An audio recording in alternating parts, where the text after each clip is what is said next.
El camino iluminado. Comentarios sobre luz en el sendero. Antes de que los ojos puedan ver, deben ser incapaces de llorar. Todos los lectores de Luz en el Sendero deben tener en cuenta que se trata de un libro que puede parecer tener un poco de filosofía, pero poco sentido para quienes creen que está escrito en inglés común.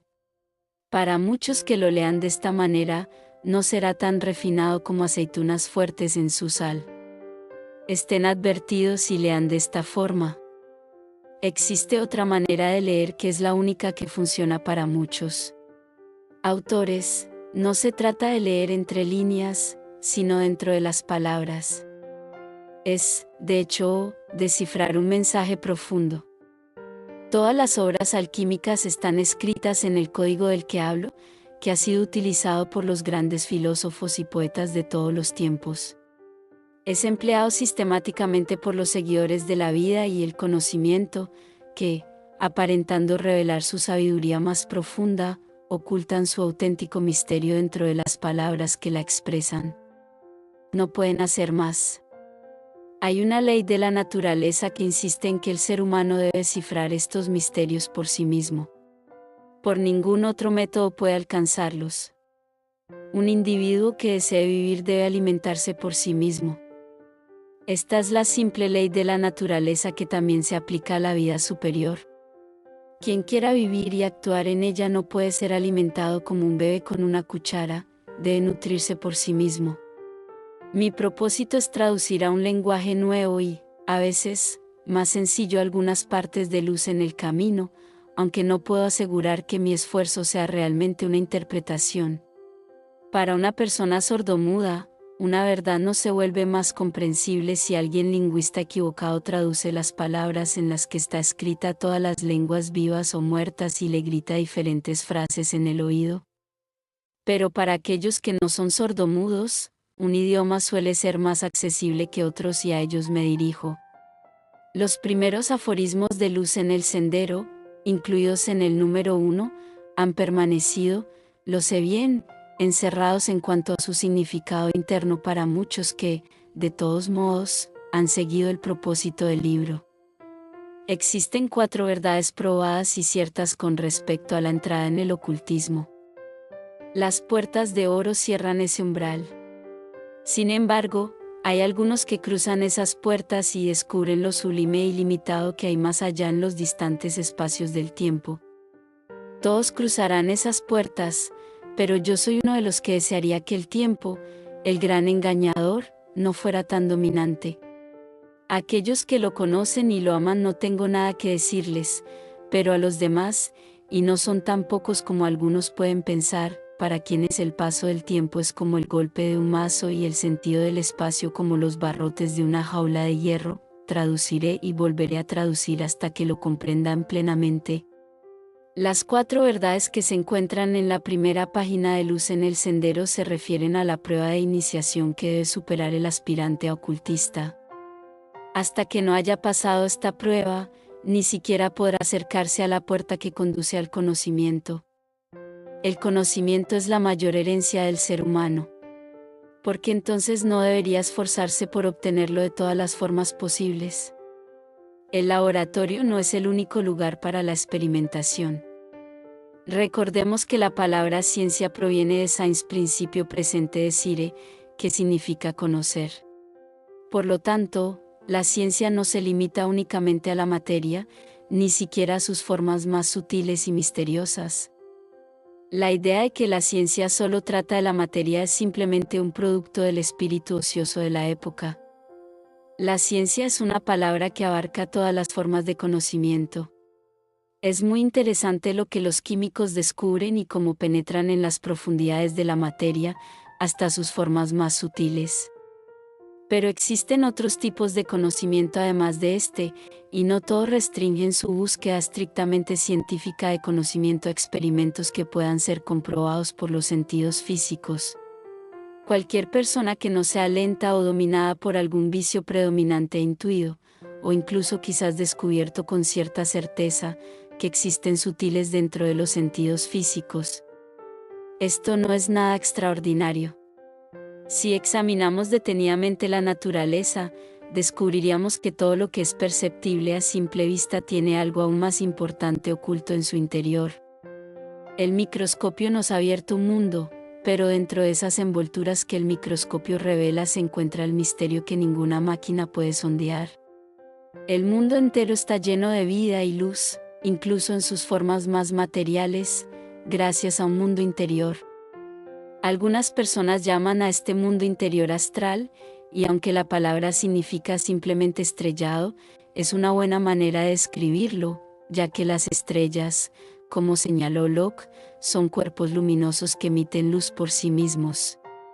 Esta cualidad es característica de la vida que reside en la materia, ya que aquellos que la perciben no necesitan una fuente de luz externa para verla. Además, la palabra estrella se deriva del anglosajón steran, que significa dirigir, mover. Y sin duda alguna es la vida interior la que guía al exterior, de la misma manera en que el cerebro de una persona controla los movimientos de sus labios. Por lo tanto, aunque astral no es la palabra más adecuada en sí misma, la utilizo para mi propósito actual. Toda la obra de Luz en el Sendero está escrita en clave astral y, por lo tanto, solo puede ser descifrada por aquellos que tienen la capacidad de leer en el plano astral. Su enseñanza se enfoca principalmente en el cultivo y desarrollo de la vida astral. Hasta que no se haya dado el primer paso en este desarrollo, el conocimiento rápido, conocido como intuición certera, es inalcanzable para el ser humano. Y esta intuición positiva y segura es la única forma de conocimiento que permite a la persona avanzar rápidamente o alcanzar su verdadero y elevado estado dentro de los límites de su esfuerzo consciente. Obtener conocimiento a través del experimento es un método demasiado tedioso para aquellos que aspiran a realizar un verdadero trabajo. Quien lo obtiene mediante intuición certera se apropia de sus diversas formas con extrema rapidez, a través de un esfuerzo de voluntad decidido, de la misma manera que un trabajador determinado toma sus herramientas sin preocuparse por su peso o cualquier otra dificultad que pueda surgir en su camino. No espera que cada una de ellas sea probada, sino que utiliza las que considera más apropiadas. Todas las reglas contenidas en Luz en el Sendero están escritas para todos los discípulos, pero solo para aquellos discípulos que toman conocimiento. No son útiles ni de interés para nadie más que para el estudiante de esta escuela. A todos los que se interesan seriamente por el ocultismo les digo, primero, que tomen conocimiento. Al que tiene, se le dará. Esperar en vano es inútil. El vientre del tiempo se cerrará ante ustedes y, en días posteriores, permanecerán no nacidos, sin poder. Por lo tanto, les digo a aquellos que tienen hambre o sed de conocimiento que presten atención a estas reglas. Estas reglas no son obra mía ni de mi invención. Son simplemente la formulación de las leyes de lo sobrenatural, la expresión de las verdades tan absolutas en su propio dominio como las leyes que rigen el comportamiento de la Tierra y su atmósfera. Los sentidos a los que se hace referencia en estas 4 afirmaciones son los sentidos astrales o internos. Ningún ser humano desea ver la luz que ilumine el alma hasta que el sufrimiento, el dolor o la desesperación lo hayan alejado de la vida ordinaria de la humanidad.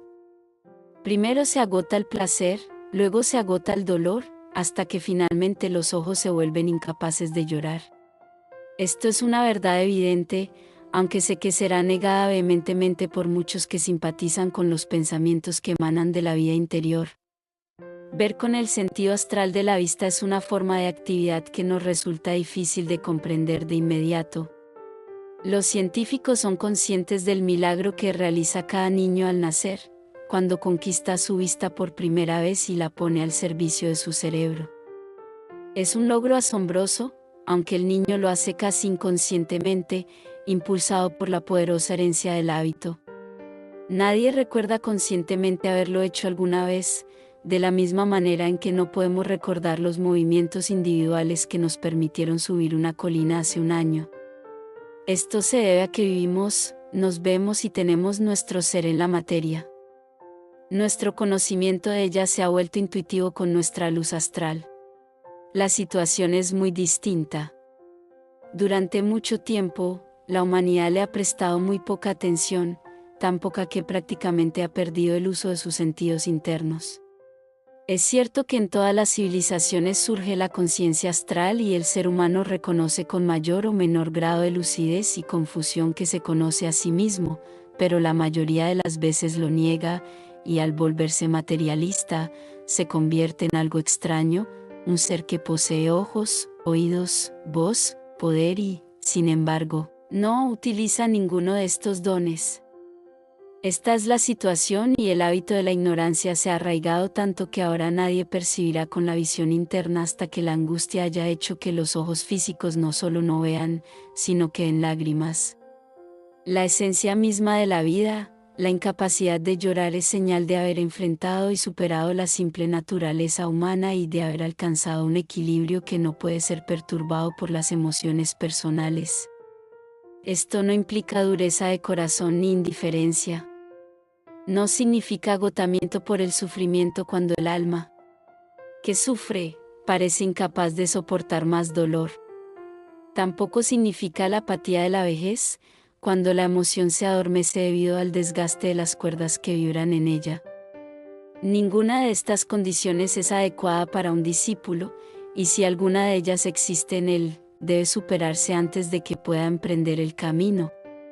La dureza de corazón pertenece al egoísta, al ser egocéntrico, para quien la puerta está cerrada de manera definitiva. La indiferencia corresponde al insensato y al falso filósofo, aquellos cuya apatía los convierte en simples títeres, sin la suficiente fortaleza para enfrentar las realidades de la existencia.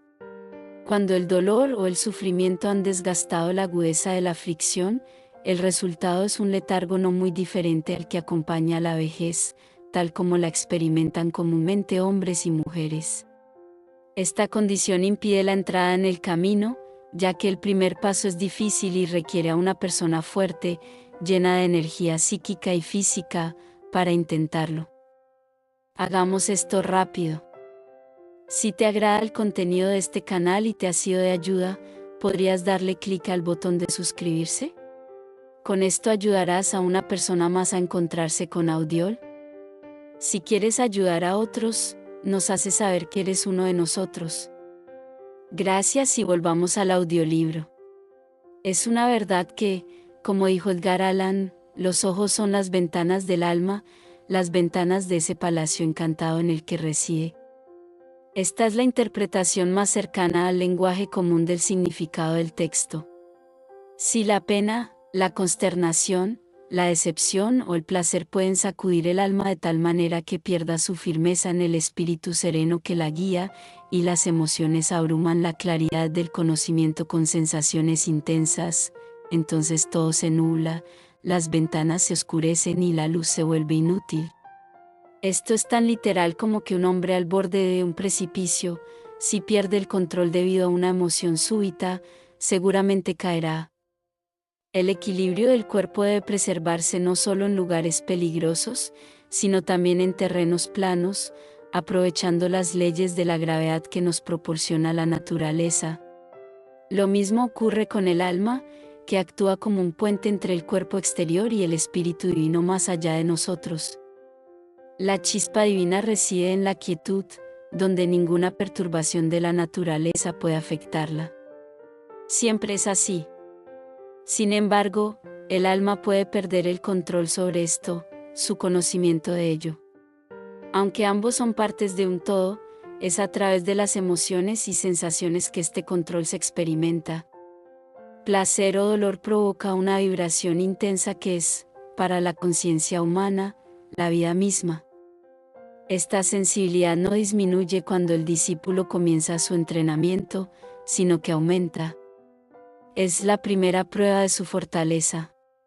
Debe sufrir, gozar o soportar más intensamente que otros, ya que ha asumido una responsabilidad que otros no tienen, la de no permitir que el sufrimiento lo aleje de su propósito inquebrantable. Desde el primer paso debe sujetarse firmemente y tomar el control de sí mismo. Nadie más puede hacerlo por él. Los 4 primeros aforismos de luz en el sendero se refieren completamente al desarrollo astral. Este desarrollo debe llevarse a cabo hasta cierto punto, es decir, debe comenzar plenamente antes de que el resto del libro sea realmente comprensible, excepto para el intelecto. De hecho, antes de que pueda leerse como un tratado práctico y no solo metafísico. En una de nuestras grandes hermandades místicas hay 4 ceremonias que tienen lugar al comienzo del año y prácticamente ilustran y explican estos aforismos. Son ceremonias en las que solo participan los novicios, ya que son simplemente rituales del umbral, pero mostrarán cuán en serio es el compromiso de convertirse en discípulo cuando se comprenda que todas ellas son ceremonias de sacrificio. La primera es la que he mencionado antes, el sufrimiento más agudo, el dolor más profundo. La angustia por la pérdida y la desesperación se experimentan en el alma temblorosa que aún no ha encontrado la luz en la oscuridad y está desprotegida como un ciego. Hasta que estas pruebas puedan soportarse sin perder el equilibrio, los sentidos astrales deben permanecer sellados. Esta es una ley misericordiosa. El médium o espiritista que se lanza al mundo psíquico sin preparación viola la ley de lo sobrenatural. Aquel que infringe las leyes de la naturaleza pierde la salud física. Aquel que infringe las leyes de la vida interna pierde la salud psíquica. Los médiums pueden volverse locos, suicidas o miserables seres sin moralidad, y a menudo terminan siendo incrédulos, dudando incluso de lo que sus propios ojos han visto. El discípulo se ve obligado a ser su propio maestro antes de aventurarse en este peligroso camino y enfrentarse a seres que habitan y trabajan en el mundo astral, a los que llamamos maestros debido a su gran conocimiento y habilidad para controlar no solo a sí mismos, sino también a las fuerzas que los rodean. La condición del alma, cuando vive para la vida de la sensación, en contraste con la del conocimiento, es más oscilante que fija. Esto es lo más cercano a la representación literal del hecho, pero solo es literal para la mente, no para la intuición. Para esta parte de la conciencia del ser humano se requiere un vocabulario diferente. La noción de fijo podría quizás sustituirse por la idea de en su lugar. En la sensación no se puede encontrar un hogar permanente porque el cambio es la regla en esta existencia vibrante. Esta es la primera lección que debe aprender. El aprendiz no tiene sentido detenerse y lamentarse por una escena en un caleidoscopio que ya ha pasado. Es ampliamente conocido, y Werlon lo abordó con gran profundidad, que la primera experiencia insoportable para un neófito en el ocultismo es una profunda tristeza, una sensación de vacío, una sensación de que el mundo se convierte en un desperdicio y la vida en un esfuerzo en vano. Esto sigue a su primera reflexión seria sobre lo abstracto, al contemplar o incluso al intentar contemplar el misterio indescriptible de su propia naturaleza superior. El neófito mismo invoca la prueba inicial. La oscilación entre el placer y el dolor cesa, quizás por un instante, pero es suficiente para liberarse de las ataduras del mundo de las sensaciones. Ha experimentado, aunque sea brevemente, la gran vida y continúa con la existencia cotidiana cargando con una sensación de irrealidad, de vacío, de negación atroz. Esta fue la pesadilla que visitó al neófito de Werlon en Zanoni. Incluso Zanoni, que había aprendido grandes verdades y había sido confiado con grandes poderes, no había cruzado realmente el umbral donde el miedo y la esperanza, la desesperación y la alegría, parecen realidades absolutas en un momento y meras fantasías al siguiente. A menudo, la vida misma nos somete a esta prueba inicial. Al fin y al cabo, la vida es la gran maestra. Volvemos a estudiarla después de haber adquirido poder sobre ella, de la misma manera que el maestro de química aprende más en el laboratorio que su estudiante. Hay personas que están tan cerca de la puerta del conocimiento que la vida misma las prepara para ello, y nadie tiene que invocar al terrible guardián de la entrada. Deben ser naturalmente personas agudas y poderosas, capaces de experimentar un placer intenso. Luego llega el dolor y cumple su gran deber. Las formas más intensas de sufrimiento caen sobre tales individuos hasta que finalmente despiertan de su letargo de conciencia y, gracias a la fuerza de su vitalidad interna, cruzan el umbral hacia un lugar de paz. Entonces, la vibración de la vida pierde su poder de tiranizar la naturaleza sensible. Todavía debe sufrir, pero el alma se ha liberado y la guía hacia su grandeza. Aquellos que son esclavos del tiempo y avanzan lentamente a través de todos sus espacios, viven una larga serie de sensaciones y experimentan una constante mezcla de placer y dolor. No se atreven a tomar firmemente la serpiente del ego y conquistarlo para convertirse en seres divinos. En lugar de eso, prefieren seguir agitándose a través de diversas experiencias, sufriendo los embates de las fuerzas opuestas. Cuando uno de estos individuos del tiempo decide embarcarse en el camino del ocultismo, esta se convierte en su primera tarea, si la vida se lo ha señalado. Si no es lo suficientemente fuerte para enseñarse a sí mismo y si posee el poder necesario para solicitar la ayuda de un maestro, entonces se somete a esta aterradora prueba, tal como se presenta en Zanoni. La oscilación en la que vive se detiene por un momento y debe sobrevivir al impacto de enfrentarse a lo que, a primera vista, parece ser el abismo de la nada. Solo cuando ha aprendido a vivir en ese abismo y ha encontrado su paz, es posible que sus ojos ya no sean capaces de llorar. Antes de que el oído pueda oír, debe haber perdido su sensibilidad. Las 4 primeras reglas de luz en el sendero son, sin duda, las más importantes de este libro, excepto una sola. La razón por la que son tan cruciales es que tienen la ley vital, la esencia misma del ser astral humano, y solo en la conciencia astral o autoiluminada las reglas que las siguen tienen algún significado real. Una vez que uno comienza a utilizar los sentidos astrales, es natural que comience a aplicarlas. Las reglas posteriores son simplemente una guía para su uso. Cuando hablo de esta manera, quiero decir, por supuesto, que las 4 primeras reglas son las que tienen relevancia e interés para aquellos que las leen impresas en una página. Cuando se graban en el corazón y en la vida de una persona, las demás reglas se convierten, sin duda, no en meras afirmaciones metafísicas interesantes o extraordinarias, sino de hecho en reales en su vida, que deben comprenderse y experimentarse.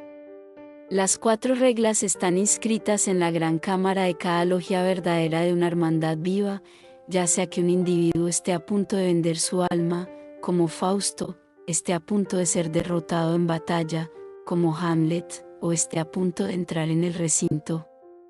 En cualquier caso, estas palabras son para él. Un hombre puede optar por la virtud o el vicio, pero no lo hará hasta que sea un hombre. Un bebé o un animal salvaje no pueden tomar tal elección. Del mismo modo, un discípulo debe primero convertirse en discípulo antes de siquiera considerar los caminos entre los que elegir. Este esfuerzo de autocreación como discípulo, el renacimiento, debe emprenderse por sí mismo, sin la guía de un maestro. Hasta que las 4 primeras reglas no sean comprendidas, ningún maestro puede ser de ayuda. Es por eso que se mencionan los maestros de la manera en que se hace. Ningún maestro auténtico, ya sea un adepto en el poder, en el amor o en la oscuridad, puede influir en un individuo hasta que haya adoptado estas 4 reglas. Las lágrimas, como mencioné antes, pueden considerarse como la humedad de la vida. El alma debe haber superado las emociones humanas y haber alcanzado un equilibrio que no pueda ser perturbado por la desgracia, antes de que sus ojos puedan abrirse al mundo sobrenatural. La voz de los maestros siempre está presente en el mundo, pero solo la escuchan aquellos cuyos oídos ya no son receptivos a los sonidos que afectan a la vida personal. La risa ya no alegra el corazón, y la ira ya no lo enfurece. Las palabras tiernas no le brindan consuelo porque el interior, al cual los oídos son como una puerta exterior, es un lugar de paz inquebrantable en sí mismo, que nadie puede perturbar. Así como los ojos son las ventanas del alma, los oídos son sus puertas. A través de ellos llega el conocimiento de la confusión del mundo. Aquellos grandes seres que han conquistado la vida, que han trascendido la mera condición de discípulos, permanecen en paz e imperturbables en medio de la vibración y el movimiento cambiante de la humanidad. Conservan en sí mismos un conocimiento cierto, así como una paz perfecta, y por lo tanto no se ven despertados ni perturbados por fragmentos parciales y erróneos de información que llegan a sus oídos a través de las voces cambiantes de quienes los rodean. Cuando hablo de conocimiento, me refiero al conocimiento intuitivo. Esta verdad no puede ser adquirida mediante el trabajo arduo o la experimentación, ya que estos métodos solo son aplicables a la materia, y la materia en sí es una sustancia en constante cambio y, por lo tanto, incierta. Las leyes más absolutas y universales de la vida natural y física, como las comprende el científico, desaparecerán cuando la vida de este universo llegue a su fin, y solo quedará su esencia en el silencio. ¿Qué valor tendrá entonces el conocimiento de sus leyes adquiridas a través del esfuerzo y la observación? Quiero enfatizar que no pretendo menospreciar el conocimiento adquirido ni el trabajo de los científicos con lo que he dicho. Por el contrario, sostengo que los hombres de ciencia son los precursores del pensamiento moderno. Los días en que la literatura y el arte eran iluminados por la inspiración divina, cuando poetas y escultores expresaban la luz divina en su propio lenguaje grandioso, esos días quedaron atrás en el largo pasado, junto con los escultores antiguos y los poetas prehoméricos. Los misterios ya no dominan el mundo del pensamiento y la belleza. La vida humana es la fuerza que prevalece, no lo que trasciende. Sin embargo, los científicos continúan avanzando, no tanto por elección propia como por la necesidad de discernir entre lo interpretable y lo ininterpretable. Cada nuevo descubrimiento los acerca un paso más a esa frontera. Por eso, valoro en gran medida el conocimiento obtenido a través del trabajo y la experimentación. Sin embargo, el conocimiento intuitivo es algo completamente distinto. No se adquiere de manera convencional, sino que es una facultad inherente del alma. No se trata del alma animal, que se convierte en un fantasma después de la muerte, retenida por la lujuria, el afecto o el remordimiento de malas acciones en la cercanía de los seres humanos, sino del alma divina que anima todas las formas externas del ser individualizado.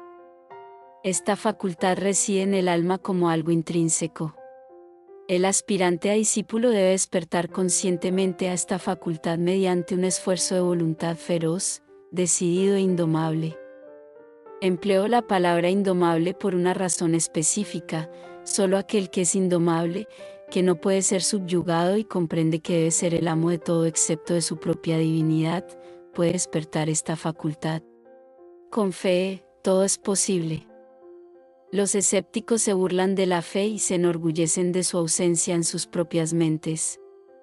La verdad es que la fe es un gran motor, un poder inmenso que de hecho puede lograr todas las cosas, ya que representa la alianza o el compromiso entre la parte divina del ser humano y su yo inferior. El uso de este motor es absolutamente necesario para adquirir el conocimiento intuitivo, ya que, a menos que uno crea que dicho conocimiento reside en su interior, ¿cómo puede reclamarlo y utilizarlo? Sin esta fe, uno está más vulnerable que una madera flotante o un barco naufragado en las inmensas mareas del océano.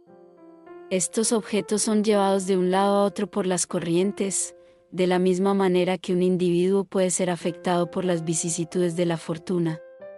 Sin embargo, tales aventuras son principalmente externas y de escasa importancia.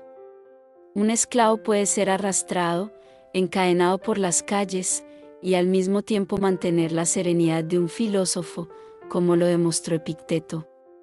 Por otro lado, un hombre puede poseer todas las riquezas del mundo y aparentemente tener el control absoluto sobre su destino personal, pero aún así carecer de paz y certeza, ya que es agitado internamente por cada oleada de pensamiento que lo toca. Estas fluctuaciones no solo arrastran al individuo de un lado a otro como madera a la deriva en el agua. Eso sería insignificante. Estas corrientes penetran por las puertas de su alma, la inundan y la dejan ciega y vacía de cualquier inteligencia duradera, de modo que las impresiones pasajeras ejercen un fuerte impacto en ella. Para ilustrar mejor lo que quiero expresar, consideremos un ejemplo.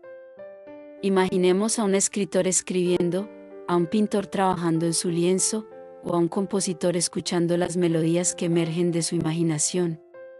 Supongamos que cualquiera de estos artistas pasa sus horas diarias junto a una amplia ventana que da a una calle bulliciosa. El flujo constante de la vida en movimiento apenas afecta su visión y audición, ya que están absortos en su obra creativa. Pero un hombre cuya mente está vacía, cuyo día carece de propósito, sentado ante la misma ventana observando a los transeúntes y recordando los rostros que le resultan agradables o interesantes por casualidad. De manera similar, la mente, en su relación con la verdad eterna, debe dejar de transmitir sus fluctuaciones parciales y datos poco confiables al alma, en ese lugar interno de paz que ya existe.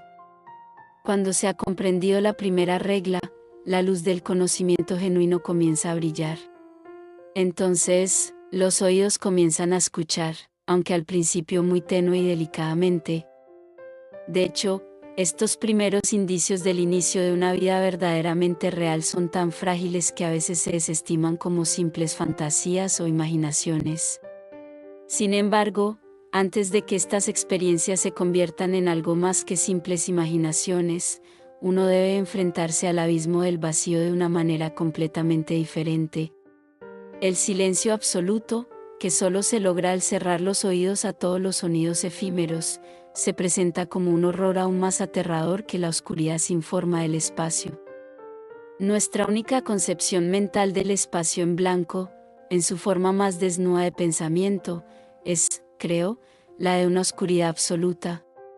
Esto puede ser una gran fuente de temor físico para la mayoría de las personas, y cuando se considera como una realidad interna inmutable, puede significar para la mente una idea de aniquilación más que cualquier otra cosa. Pero esta aniquilación es un tipo particular, y un sonido, una voz, puede traer consuelo, incluso en la oscuridad más profunda. El discípulo, después de encontrar su camino en esta negrura que es el temible abismo, debe entonces cerrar las puertas de su alma de tal manera que ningún consuelo ni enemigo pueda entrar.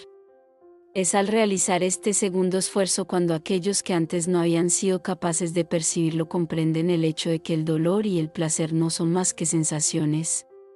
Cuando se alcanza la soledad del silencio, el alma siente un hambre tan intensa y apasionada de alguna sensación en la que descansar, que una sensación dolorosa sería tan bienvenida como una agradable. Cuando se llega a esta conciencia, el valiente individuo puede, al tomarla y retenerla, destruir la sensibilidad de inmediato. Cuando el oído ya no discrimina entre lo agradable y lo doloroso, ya no se ve afectado por las voces de los demás, y entonces es seguro y posible abrir las puertas del alma. El primer paso es el de la visión y es el más fácil, ya que se logra en parte mediante un esfuerzo intelectual. El intelecto puede gobernar sobre el corazón, como se sabe en la vida cotidiana. Por lo tanto, este paso preliminar todavía se encuentra dentro del dominio de la materia. Sin embargo, el segundo paso no permite tal asistencia ni ninguna ayuda material. Cuando uno obliga a sus oídos a escuchar únicamente el silencio eterno, el ser que llamamos hombre se convierte en algo que ya no es un hombre. Un análisis superficial de las innumerables influencias que otros ejercen sobre nosotros muestra que esto debe ser así. El discípulo seguirá cumpliendo todas las responsabilidades de su vida adulta, pero las cumplirá de acuerdo con su propio sentido del bien y el deber, no de acuerdo con la opinión de ninguna persona o grupo de personas. Este resultado es una consecuencia clara de seguir el credo del conocimiento en lugar de ciegas creencias. Para alcanzar el silencio puro necesario para el discípulo, es necesario dejar de un lado el corazón y las emociones, así como el intelecto y sus razonamientos. Ambos son meros mecanismos que desaparecerán con el tiempo de la vida del ser humano. Ahora es el momento en que la esencia que está más allá, la fuerza motriz que sustenta la vida, debe despertar y actuar. Este es el momento de mayor peligro. En la primera prueba, los individuos pueden enloquecer de miedo, como escribió Verlon. Ningún novelista ha llegado a la segunda prueba, aunque algunos poetas sí lo han hecho. La sutileza y el peligro de esta etapa radican en la capacidad de un individuo para superarla o enfrentarse a ella, dependiendo de su fuerza interna. Si tiene el poder suficiente para despertar esa parte inusual de sí mismo, la esencia suprema, entonces tiene el poder de abrir las puertas doradas y se convierte en el verdadero alquimista, en posesión del elixir de la vida. En este punto, la experiencia del ocultista se aparta de todos los demás hombres y entra en una vida que es la propia, en el camino de la realización individual, en lugar de la mera obediencia a los poderes que gobiernan nuestra tierra. Este ascenso hacia el poder individual lo vincula de hecho con las fuerzas más nobles de la vida y lo hace uno con ellas, ya que están más allá de las influencias terrenales y las leyes de este universo. Aquí reside la única esperanza de éxito del ser humano en este gran esfuerzo, pasar inmediatamente de su estado actual al siguiente y convertirse de inmediato en una parte intrínseca del poder divino, como ha sido una parte intrínseca del poder intelectual de la gran naturaleza a la que pertenece. Siempre está avanzando hacia un estado superior, si se puede entender tal contradicción. Aquellos que mantienen esta posición, que creen en su poder innato de progresar y en el de toda la humanidad, son los pioneros, los hermanos mayores. Cada individuo debe dar este gran salto por sí mismo y sin ayuda, pero es reconfortante saber que otros han hecho ese camino antes. Es posible que algunos se hayan perdido en el abismo. Sin embargo, lo importante es que tuvieron el coraje de aventurarse en él. ¿Por qué digo que es posible que algunos se hayan perdido en el abismo? Se debe a este hecho, uno que ha atravesado este proceso es irreconocible hasta que ambos alcancen un estado completamente nuevo. No es necesario entrar en detalle sobre cuál es ese estado, solo diré que en la etapa inicial en la que el individuo entra en silencio, pierde el conocimiento de sus amigos, amantes y de todos aquellos que le eran cercanos y queridos. También pierde de vista a sus maestros y a aquellos que han precedido en su camino. Explico esto porque es común que aquellos que pasan por esta etapa lo hagan sin quejarse amargamente. Si la mente comprendiera de antemano que el silencio debe ser completo, seguramente no surgiría esta queja como un obstáculo en el camino. Puede que tu maestro o predecesor te haya guiado y brindado toda la simpatía que el corazón humano puede ofrecer, pero cuando llega el silencio y la oscuridad, pierdes todo conocimiento de ellos. Estás solo, y no pueden ayudarte, no porque su poder haya desaparecido, sino porque has invocado a tu gran enemigo. Cuando menciono al gran enemigo, me refiero a uno mismo.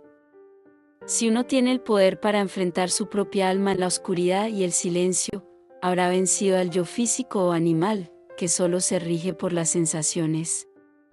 Esta afirmación, aunque puede parecer complicada, en realidad es bastante simple. El ser humano, cuando alcanza su plenitud y la civilización está en su apogeo, se encuentra en un dilema. Si pudiera reclamar su gran herencia, se liberaría fácilmente de la carga de la mera vida animal. Sin embargo, esto no ocurre, y así las razas humanas florecen, decaen y finalmente desaparecen de la faz de la tierra, sin importar cuán espléndido haya sido su florecimiento. La responsabilidad recae en el individuo de hacer este gran esfuerzo, resistirse a ser aterrorizado por su naturaleza superior, negarse a ser arrastrado hacia atrás por su yo inferior o más material. Cada individuo que logra esto se convierte en un gran redentor de la humanidad. Puede que no proclame sus logros, puede que viva en secreto y en silencio, pero es un hecho que establece un vínculo entre él y su parte divina, entre lo conocido y lo desconocido, entre el bullicio del mundo y la serenidad de las altas cumbres del Himalaya. No necesita estar físicamente presente entre los hombres para forjar este vínculo. En el plano astral, él es ese vínculo, y este hecho lo convierte en un ser de una naturaleza distinta al resto de la humanidad. Incluso en las etapas tempranas del camino hacia el conocimiento, cuando apenas ha dado el segundo paso, encuentra un equilibrio más sólido y se da cuenta de que es una parte reconocida de un todo. Estas contradicciones de la vida se presentan constantemente, lo que brinda material para la creación literaria. El ocultista las experimenta de manera más intensa a medida que avanza en su camino. A medida que se vuelve más introspectivo y autónomo, se encuentra cada vez más conectado con un flujo de pensamientos y sentimientos más profundos y definidos. Cuando ha superado la primera lección y ha conquistado el hambre de afecto y dependencia de los demás, se vuelve más capaz de inspirar amor. A medida que se desvincula de la vida, esta le llega de una manera completamente nueva y con significado renovado para el ser humano. El mundo siempre ha sido un lugar lleno de contradicciones, pero cuando se convierte en discípulo, descubre que la vida se puede describir como una serie de paradojas. Esto es un hecho natural y la razón es comprensible. El alma del hombre reside como una estrella aparte. Incluso en el caso del individuo más vil entre nosotros, mientras que su conciencia está sujeta a la ley de la vida sensorial y vibrante, esto por sí solo es suficiente para dar lugar a las complicaciones de carácter que proporcionan material para la creación literaria. Cada ser humano es un enigma tanto para amigos como para enemigos e incluso para sí mismo. A menudo sus motivaciones son inescrutables, y no puede comprender por qué actúa de cierta manera. El esfuerzo del discípulo radica en despertar la conciencia en esta parte de sí mismo, donde yacen su poder y su divinidad. A medida que esta conciencia despierta, las contradicciones en el ser humano se hacen más evidentes que nunca, así como las paradojas que experimenta. Pues, por supuesto, el ser humano crea su propia vida, y el proverbio sabio dice que las aventuras son para los aventureros. Proviene de hechos reales que abarcan todo el espectro de la experiencia humana. La presión sobre la parte divina, cuando el alma silenciosa despierta, influye en la vida ordinaria del hombre de manera positiva, haciéndola más decidida, vital, real y responsable. Continuando con los dos casos mencionados previamente, el ocultista se ha retirado a su ciudadela interior y ha encontrado su fortaleza, y de inmediato se da cuenta de las demandas del ver que recaen sobre él. No obtiene su fuerza por derecho propio, sino porque es una parte del todo. Y tan pronto como se encuentra a salvo de la agitación de la vida y puede permanecer inquebrantable, el mundo exterior lo llama para que trabaje en él. Lo mismo sucede con el corazón, cuando ya no desea tomar, se le llama a dar de manera abundante. Luz en el Sendero ha sido calificado como un libro de paradojas, ya que refleja la experiencia personal real del discípulo. Adquirir los sentidos astrales de la vista y el oído, es decir, alcanzar la percepción y abrir las puertas del alma, son tareas enormes que pueden requerir el sacrificio de muchas encarnaciones sucesivas. Sin embargo, cuando la voluntad ha alcanzado su plena fuerza, todo el milagro puede realizarse en un instante. En ese momento, el discípulo deja de ser siervo del tiempo. Estos dos primeros pasos son negativos en el sentido de que implican retirarse de una condición actual de las cosas, en lugar de avanzar hacia otra. Los dos siguientes son positivos y representan un avance hacia un nuevo estado de cosas. La exigencia del neófito, antes de que la voz pueda hablar en presencia de los maestros, el lenguaje es el poder de la comunicación. El momento en que uno comienza su vida activa está marcado por su adquisición. Y ahora, antes de continuar, permítanme explicar un poco la manera en que están dispuestas las reglas escritas en luz en el sendero. Las 7 primeras reglas numeradas son divisiones de las 2 primeras reglas no numeradas de las que se ha hablado en los 2 artículos anteriores. Las reglas numeradas fueron simplemente un intento mío de hacer más comprensibles las no numeradas. Las reglas del 8 al 15 de estas reglas numeradas pertenecen a esta regla sin número que es ahora mi texto. Como mencioné, estas reglas están escritas para todos los discípulos, pero para nadie más. No son de interés para ninguna otra persona. Por lo tanto, confío en que nadie más se molestará en seguir leyendo estos documentos. Las 2 primeras reglas, que incluyen toda la parte del esfuerzo que requiere el uso del bisturí, las ampliaré si se me pide que lo haga, pero se espera que el discípulo trate con la serpiente, suyo inferior, sin ayuda. Que domine sus pasiones y sus emociones humanas con la fuerza de su propia voluntad. Solo puede pedir ayuda a un maestro cuando lo ha logrado, o en todo caso, cuando lo ha logrado parcialmente. De lo contrario, las puertas y las ventanas de su alma están nubladas, obstruidas y oscurecidas, y ningún conocimiento puede llegar a él. No pretendo en estos documentos decirle a alguien cómo tratar con su propia alma. Simplemente estoy proporcionando al discípulo el conocimiento que no está escribiendo, incluso ahora, para que todos los que corran puedan leer. Se debe al hecho de que la sobrenatural lo permite por sus propias leyes inmutables. Las 4 reglas que he escrito para los occidentales que deseen estudiarlas están, como mencioné, escritas en la antesala de cualquier fraternidad viva. Puedo agregar más, ya sea en la antesala de una fraternidad viva o extinta, o en cualquier orden aún por formar. Cuando hablo de una fraternidad o de una orden, no me refiero a una estructura arbitraria creada por eruditos e intelectualistas, me refiero a un hecho real en lo sobrenatural, a un proceso de desarrollo hacia Dios o el bien absoluto. Durante este proceso de desarrollo, el discípulo encuentra armonía, conocimiento puro y verdad pura en diferentes grados, y a medida que avanza en estos grados, se convierte en parte de lo que podría describirse aproximadamente como una capa de conciencia humana. Encuentra individuos similares a él, personas de su misma naturaleza desinteresada, y con ellos su unión se vuelve permanente e inseparable porque se basa en una similitud esencial de naturaleza. Se compromete con ellos a través de votos que no necesitan ser expresados con palabras comunes. Esto es lo que entiendo por hermandad. Si se dominan las primeras reglas, el discípulo se encuentra en el umbral. Luego, si su voluntad es lo suficientemente firme, llega al poder de la palabra. Un poder doble. Esto se debe a que, a medida que avanza, entra en un estado de expansión en el que cada brote que se despliega emite sus múltiples rayos o pétalos. Si ha de ejercer su nuevo don, debe emplearlo en ambos aspectos. Descubre en sí mismo la capacidad de hablar en presencia de los maestros.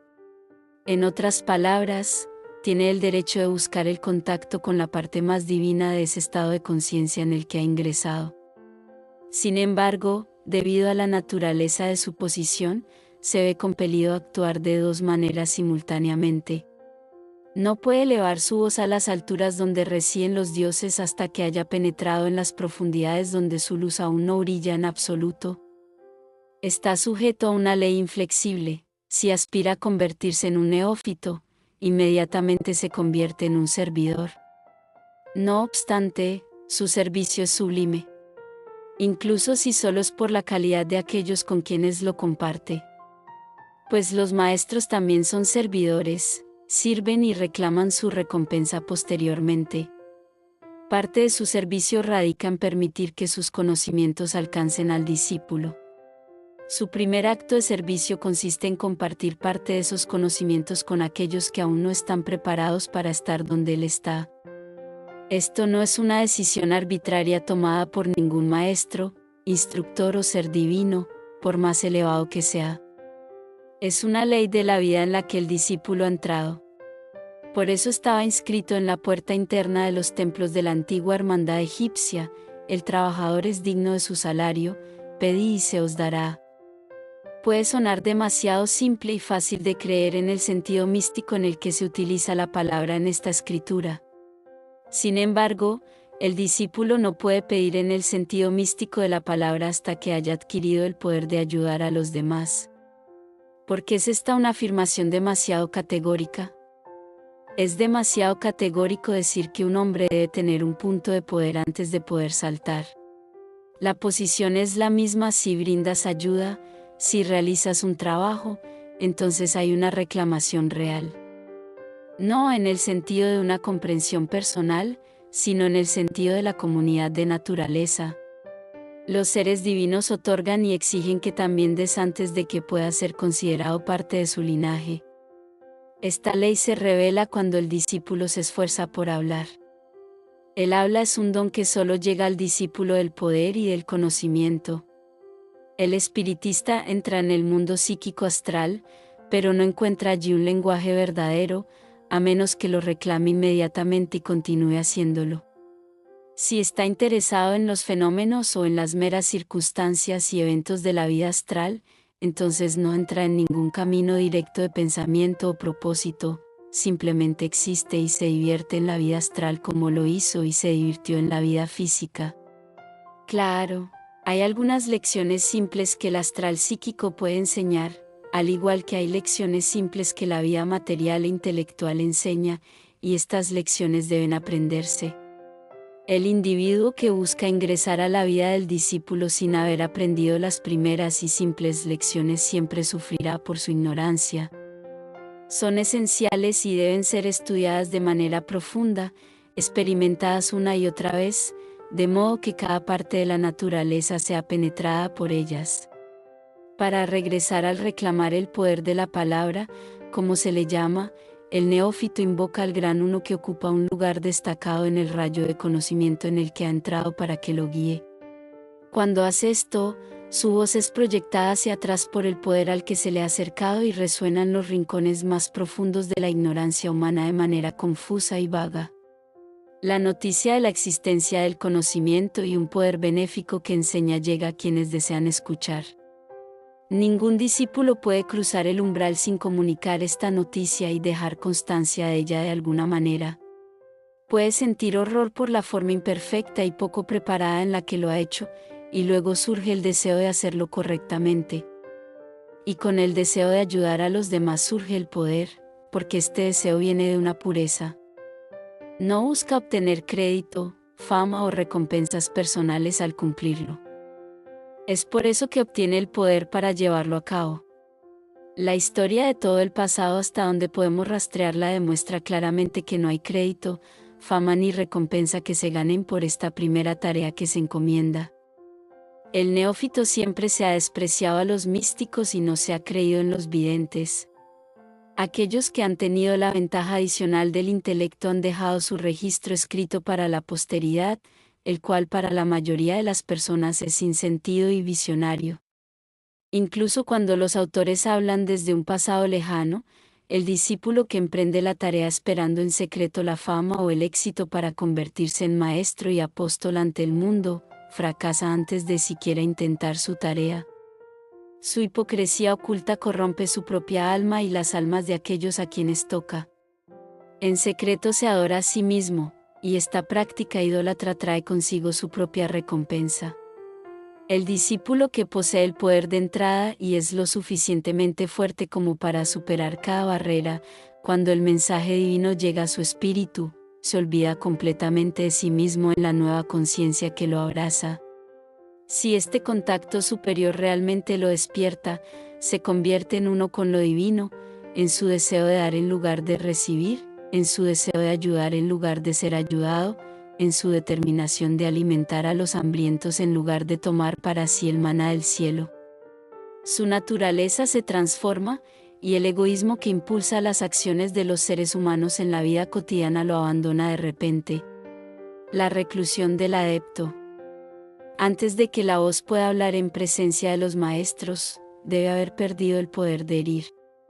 Aquellos que prestan una atención superficial y pasajera al tema del ocultismo, que son numerosos, se preguntan constantemente, ¿por qué, si existen adeptos en la vida, no se manifiestan en el mundo y muestran su poder?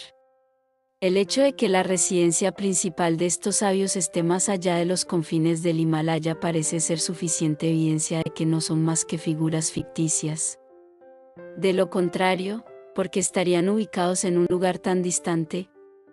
Lamentablemente, ha sido la naturaleza y no una elección o decisión personal lo que ha determinado esto. Existen ciertos lugares en la Tierra donde la influencia de la civilización apenas se siente, y la fiebre del siglo XIX no tiene impacto en estos lugares especiales. Siempre hay tiempo e idoneidad para las verdades de la vida sin ser desplazadas por las acciones de una sociedad incipiente, obsesionada con el dinero y la búsqueda del placer. Mientras haya adeptos en la tierra, es necesario que existan lugares de retiro para ellos. Este es un hecho de la naturaleza que no es más que una manifestación externa de una verdad profunda en lo sobrenatural. La petición del neófito no es escuchada hasta que la voz en la que se expresa ha perdido el poder de causar daño. Esto se debe a que la vida divina astral es un lugar donde prevalece el orden, al igual que en la vida natural. Por supuesto, siempre existe un centro y una periferia, como en la naturaleza. Cerca del corazón central de la vida, en cualquier plano, existe conocimiento, y allí el orden reina de manera completa, mientras que el caos tiñe el margen exterior del círculo. En realidad, la vida, en todas sus formas, tiene cierta similitud con una escuela filosófica.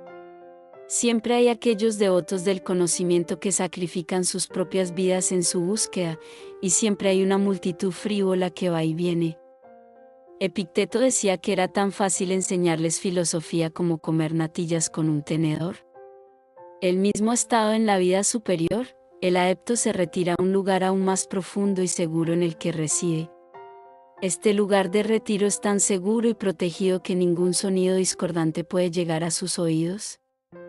Entonces, ¿por qué debe ser así?, se preguntarán, si es un ser de tan grandes poderes como afirman aquellos que creen en su existencia.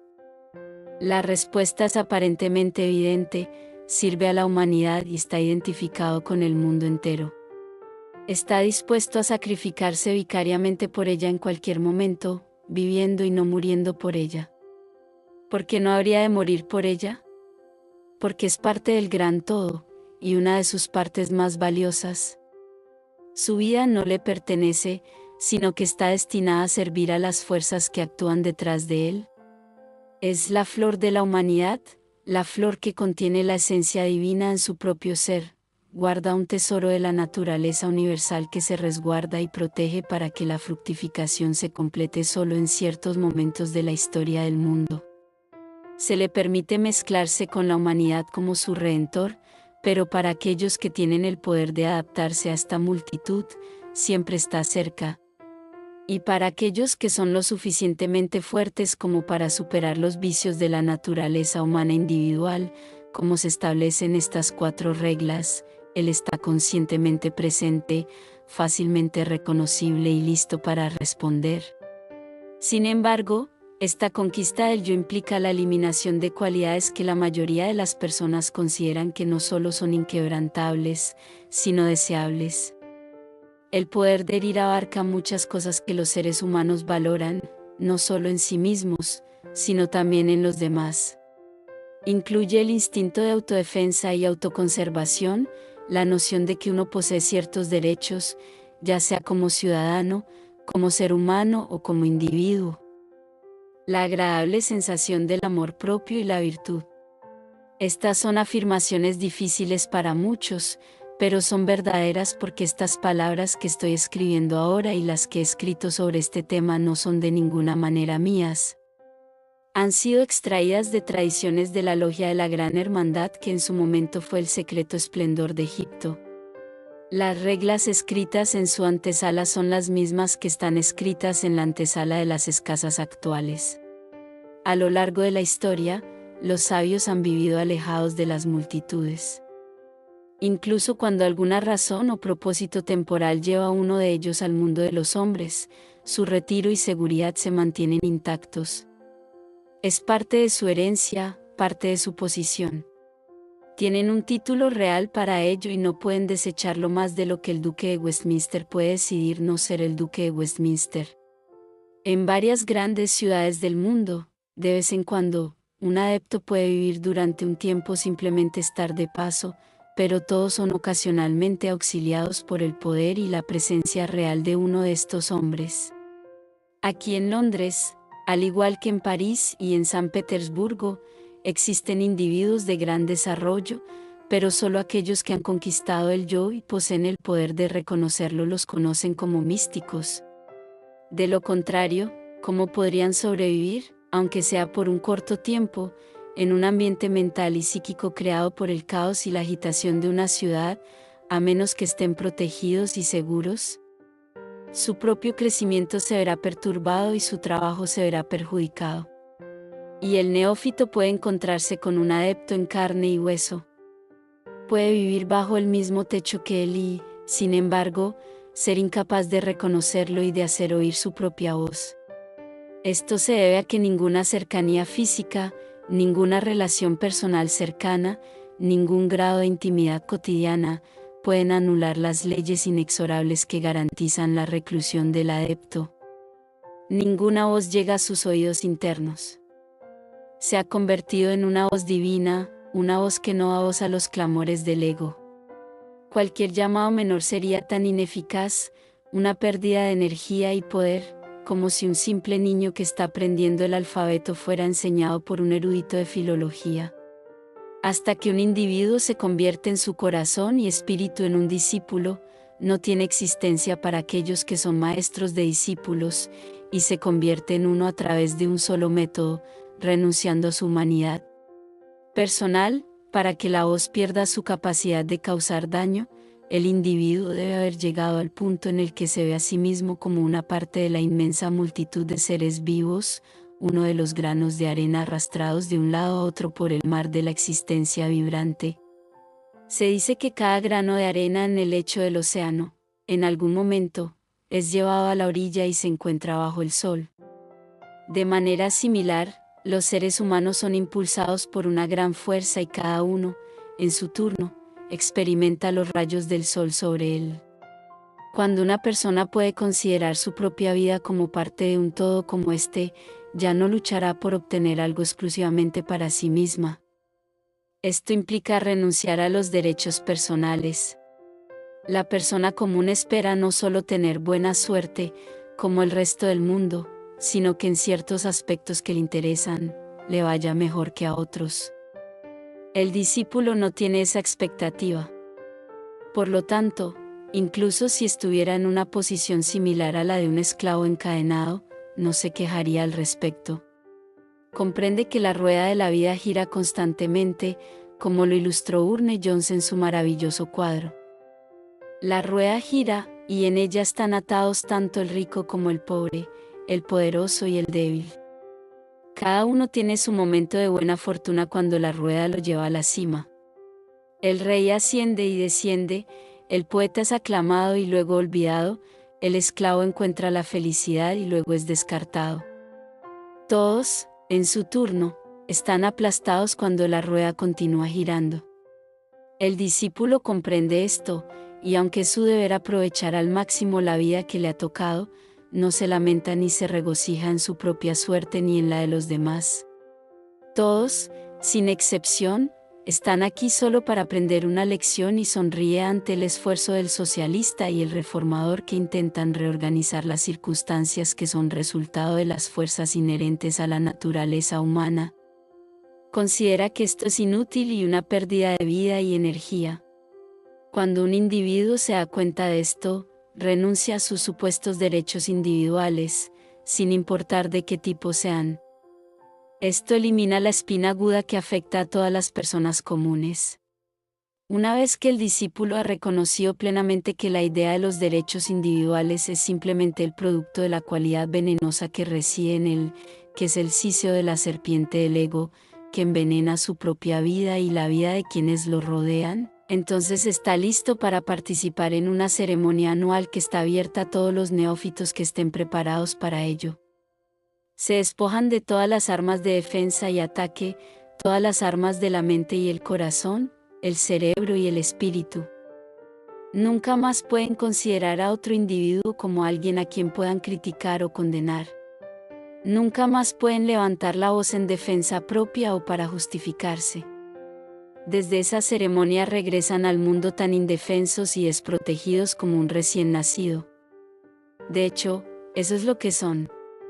Han comenzado un nuevo nacimiento en un plano superior de la vida, una meseta ventosa y bien iluminada desde la cual sus ojos ven con mayor inteligencia y contemplan el mundo con una nueva percepción. He mencionado anteriormente que, después de renunciar al sentido de los derechos individuales, el discípulo también debe renunciar al sentido del amor propio y la virtud. Esto puede parecer una enseñanza terrible, pero todos los ocultistas comprenden que no es una enseñanza, sino un hecho. Aquel que se considera más virtuoso que otro, aquel que siente orgullo por su propia virtud o se cree superior de alguna manera a sus semejantes, no puede convertirse en discípulo. El individuo debe llegar a ser como un niño pequeño antes de poder ingresar al reino de los cielos. La virtud y la sabiduría son cualidades sublimes, pero si generan orgullo y una sensación de separación del resto de la humanidad en la mente de una persona, entonces se convierten en las manifestaciones más sutiles de la serpiente del ego. En cualquier momento, esa serpiente puede tomar una fuerza más grosera y herir ferozmente, como cuando impulsa las acciones de un asesino motivado por la ganancia o el odio, o de un político que sacrifica a las masas en beneficio propio o el de su partido. De hecho, haber perdido el poder de herir significa que la serpiente no solo ha sido alejada, sino que ha sido destruida por completo. El discípulo utiliza su conocimiento y poder para propósitos egoístas y se convierte en un estudiante de las artes oscuras porque el camino hacia la oscuridad es amplio y fácil, y uno puede encontrarlo incluso con los ojos vendados. Es evidente que este es el camino hacia la destrucción, ya que cuando una persona comienza a vivir exclusivamente para sí misma, su mundo se reduce gradualmente hasta que finalmente queda atrapada en un espacio tan estrecho como la cabeza de un alfiler. Todos hemos presenciado este fenómeno en la vida cotidiana. Una persona se aísla, se vuelve menos atractiva y agradable para los demás. Es un espectáculo horrible y la gente se aleja de alguien muy egoísta, como si fuera una bestia depredadora. Cuanto más terrible es cuando ocurre en un plano superior de la vida, con el poder añadido del conocimiento y a través de múltiples encarnaciones sucesivas. Por lo tanto, digo, detente y reflexiona profundamente en el umbral.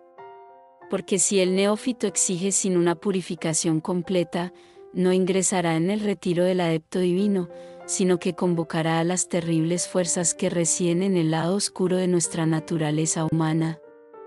Antes de que el alma pueda estar en presencia de los maestros, sus pies deben ser lavados en la sangre del corazón. La palabra alma, tal como se utiliza aquí, se refiere al alma divina o al espíritu estrellado. Tener confianza significa que el discípulo confía en sí mismo, ha entregado sus emociones, su propio ser, incluso su humanidad. No puede temer y estar libre de dolor. Toda su conciencia está centrada en la vida divina, que se simboliza como los maestros. No tiene ojos, oídos, voz ni poder, excepto ni para el rayo divino en el que ha tocado su sentido más elevado. Entonces, no tiene miedo, está libre de sufrimiento, ansiedad o consternación. Su alma se erige sin encogimiento o deseo de aplazamiento, en el pleno resplandor de la luz divina que lo atraviesa por completo. Entonces, ha entrado en su herencia y puede reclamar su parentesco con los maestros de los hombres. Se yergue, levanta la cabeza y respira el mismo aire que ellos. Pero antes de que eso sea posible, el alma debe purificarse en la sangre del corazón. El sacrificio o la entrega del corazón del hombre y de sus emociones es la primera de las reglas. Implica lograr el equilibrio que no puede ser sacudido por la emoción personal. Esto es lo que hace el filósofo estoico. Él también se mantiene al margen y contempla con ecuanimidad sus propios sufrimientos, así como los de los demás. Del mismo modo que las lágrimas, en el lenguaje de los ocultistas, expresan el alma de la emoción, no su apariencia material, así la sangre expresa no la sangre que es esencial para la vida física, sino el principio vital creativo en la naturaleza del hombre, lo que impulsa a la vida humana para experimentar el dolor y el placer, la alegría y la tristeza. Cuando ha dejado que la sangre fluya desde el corazón, se presenta ante los maestros como un espíritu puro que ya no desea encarnarse por la emoción y la experiencia. A través de grandes ciclos de tiempo, las encarnaciones sucesivas en la materia bruta pueden seguir siendo su destino, pero ya no las desea. El crudo deseo de vivir ha partido de él. Cuando toma la forma humana, lo hace con un propósito divino para cumplir la obra de los maestros y no con ningún otro fin. No busca ni el placer ni el dolor, no ansía el cielo ni teme el infierno. Sin embargo, ha entrado en una gran herencia que no es tanto una compensación por las cosas de las que ha renunciado, sino un estado que simplemente borra el recuerdo de ellas. Ahora no vive en el mundo, sino con él. Su horizonte se ha ampliado para abarcar todo el universo. Algo sobre el trabajo de la Sociedad Yogi. La Sociedad de Publicaciones Yogi tiene planes futuros que incluyen la publicación de una serie de obras valiosas sobre la filosofía hindú yogi en todas sus facetas, desde el aspecto físico hasta los planos mental, psíquico y espiritual de manifestación. No olvides suscribirte al canal y activar la campanita para no perderte ninguna de mis próximas recomendaciones literarias. Comparte el video con quienes buscan respuestas y un mayor entendimiento. Hasta el próximo audio.